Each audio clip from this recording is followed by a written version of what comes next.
Okay, magandang araw mga kabukid. So, mayroon tayong mga balita ngayon. At Abalos-Los, nilisbakan ni Attorney Salvador Panelo sa mga patutsada. So, huwag na natin patagalin. Play the video. At nabanggit niya rin po ang pangalan niyo kanina, si Secretary Abalos naman, at mayroon siyang request na tumulong na lang po kayo para isuko si Pastor. At sabi pa ni Secretary Abalos, he's appealing to your patriotism, Attorney Sal. Hindi ko yata narinig. Meron bang video nun para masagot ko siya? In the later part po ng press conference niya binanggit. Pero hindi na si Paul ang nagtanong. Mr. Benar, ba't mo naman ako sinasama? Sinasama mo pa ako dun sa mga ayaw kong abogado. Alam nyo, yan ang problema kasi sa inyo eh. Kaya yan, ayaw magpakita sa inyo. Kasi nga, hindi nyo binigyan siya ng pantay na pagtrato sa isang inaakusahan. Kaya ganyan yan. Para pareho ang ginawa ninyo kay Bantag, kay Tevez, kay Pastor Kibuloy, and kay Alice Go. You tried them by publicity. You destroy their character. You diminish their reputation. You adjudge them guilty as hell without the benefit of the rights of the accused in a court of law. Kaya, ayan, ayaw nila magpakita sa inyo. Pagkatapos, kung sino-sino biniblame nyo, kaya nung PNP chief, gustong i-demanda si Presidente Duterte dahil daw nagsabi na alam niya at sikreto.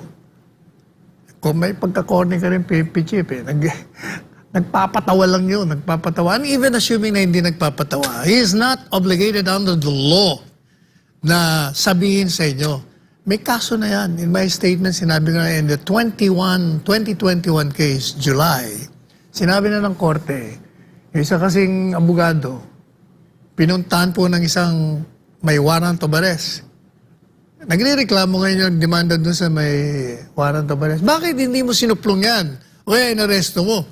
Kaya dinimanda ho siya, pero sabi ng Korte Suprema, hindi. Kailangan merong positive overt act na magpapakita na itinago niya ang akusado at hinadlangan niya ang pag-aaresto ng mga pulis.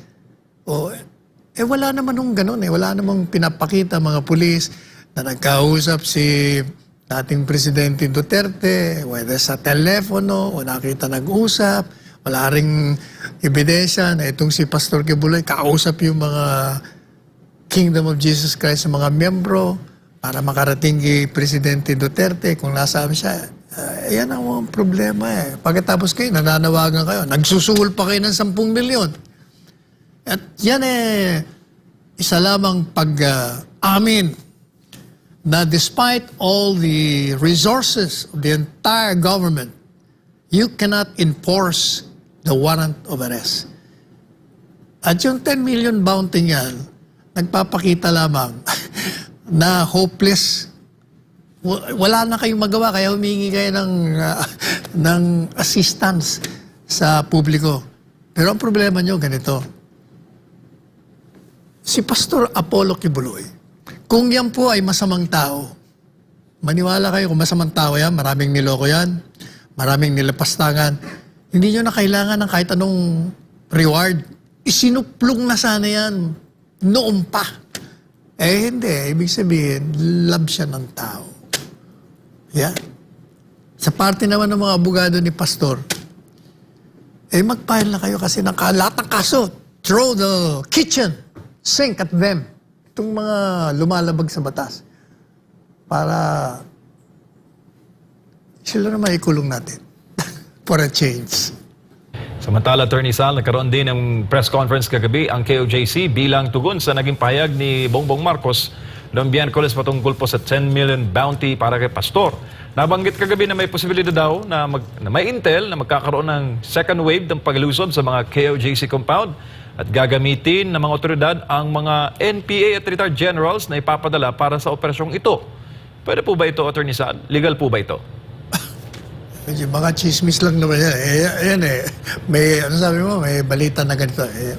Mayroon magkomentaryo kung hindi naman totoo or haka-haka lamang. Hayaan natin, gawin nila ang trabaho nila. Problema nga hindi nila nga kaya Kaya nga nagbabounty na sila ng 10 milyon Samantala, Attorney Sal, naniniwala naman si dating Chief Presidential Legal Counsel Attorney Sal Panelo na kawalan po ng kakayahan ang ipinakita ng PNP sa 3 beses nitong pagpapalit ng hepe ng Davao City Police Office sa loob lamang ng isang araw. Samantala, sinabi rin ni Panelo na hindi raw alam ni PNP Chief Marbil ang batas ng obstruction of justice matapos niyang sabihin na posibleng makasuhan si dating Pangulong Rodrigo Duterte nang sabihin niyang alam niya kung saan raw ang kinaroroonan ni Pastor Apollo pero hindi niya ituturo. Yan at iba pang detalye sa balitang ito ni Sara Santos. Sir, ano po yung masasabi niyo na 3 beses pong pinalitan yung director sa DCPO? Nalilito ako. Short but sweet. Nalilito raw siya, nalilito. Ako, hindi ako nalilito. It's incompetence. It's naked incompetence of administration. Ito ang pananaw nila dating Pangulong Rodrigo Duterte at dating Chief Presidential Legal Counsel Attorney Salvador Panelo sa 3 beses na pagpapalit ng hepe ng Davao City Police Office o DCPO sa loob ng isang araw lamang. Una kasing pinalitan ang nooy DCPO OIC na si Colonel Rolindo Sogilon at itinalagang hepe si Colonel Lito Patay Miyerkules ng umaga. Pagdating ng tanghali, si Colonel Sherwin Butil na ang pumalit at bago matapos ang araw, si Colonel Hansel Marantan na ang ginawang acting chief. Kaya nang nangyari yan kasi, hindi ba, ang focus nila ngayon, anti-drug war. Ayaw nila yung war on drugs. Kaya tinanggal nila yung mga masigasig na i-dismantle yung sindikato dyan sa Davao. Di ba? Ilan ba yun? 18, 17. Tinanggal nila lahat yun So, kailangan palitan. Nagkamali sila, ang pinalit nila yung matindi rin na na involved yung sa mga extrajudicial killing. Pagkatapos, pinalitan nila. Siguro, isa rin yun sa mga nasa listahan. Madali sabi, hindi sila nag-aaral. Hindi nila nasuring mabuti yung kanilang ginagawa. Ano tawag ko no? The incompetence sa pamamahala. Yan ang tinatawag na pag-amin ng kawalan ng competence sa pagpapatakbo ng PNP.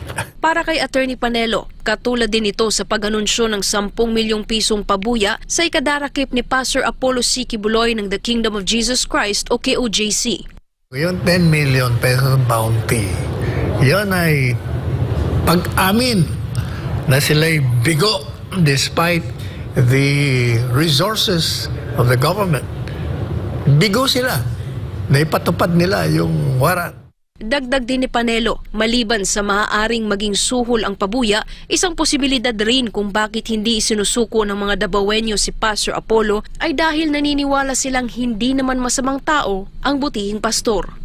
At the same time, ito ay pagkilala sa kanilang kabiguan ang pagmamahal ng mga residente dyan sa Davao. Kasi kung masama kang tao at pusakal kang pinaghihinalaan kang kriminal, maniwala kayo, isusuplong ka para ma-arresto ka, mawala. Ibig sabihin, love na love nila si pastor. Pangatlo, yung 10 million bounty, sinusuhulan ninyo. Sinusuhulan ninyo yung ordinaryong tao na maging traidor at yung mga criminal elements ay tuhugin, usigin, hanapin si pastor o patayin para makuha yung 10 million peso bounty. Alam mo kung saan si pastor? Pero secret. Samantala, kaugnay naman sa sinabi ni Philippine National Police o PNP Chief Police Major General Romel Marbil na posibleng sampahan ng reklamong obstruction of justice si dating Pangulong Duterte. Ito ang nilinaw ni Panelo. Itong si PNP Chief, mukhang corny ito corny.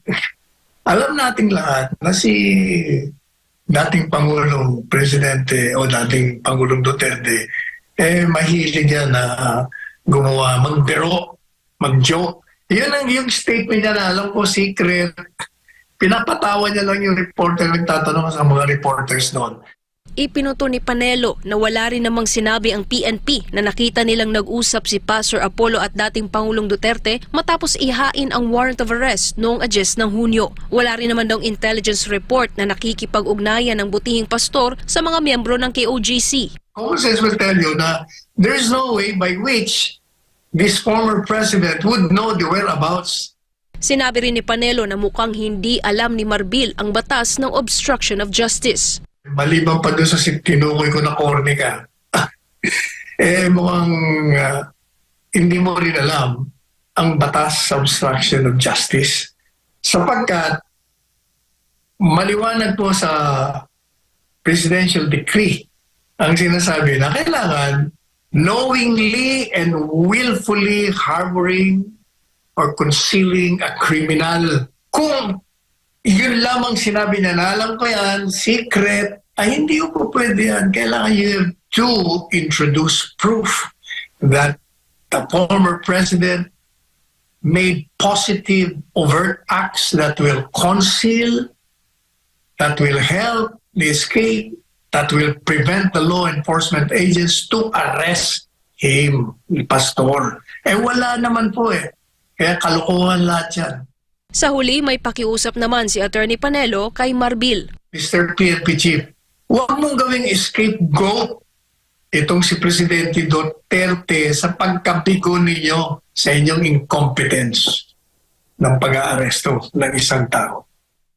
Para sa Diyos at sa Pilipinas kong mahal, ako si Sara Santos, SMNI News. Attorney Sal, sinabi rin po sa press conference kanina na lumiliit na raw ang mundo ng mga akusado at posible rin tumaas. Natanong kung posibleng tataas ang bounty. Posible raw, they're welcoming others na magbigay ng impormasyon at ambag para sa ikadarakip. Anong masasabi mo doon, sir? Lumiliit na rin ang mundo nila sa pananaw ng taong bayan.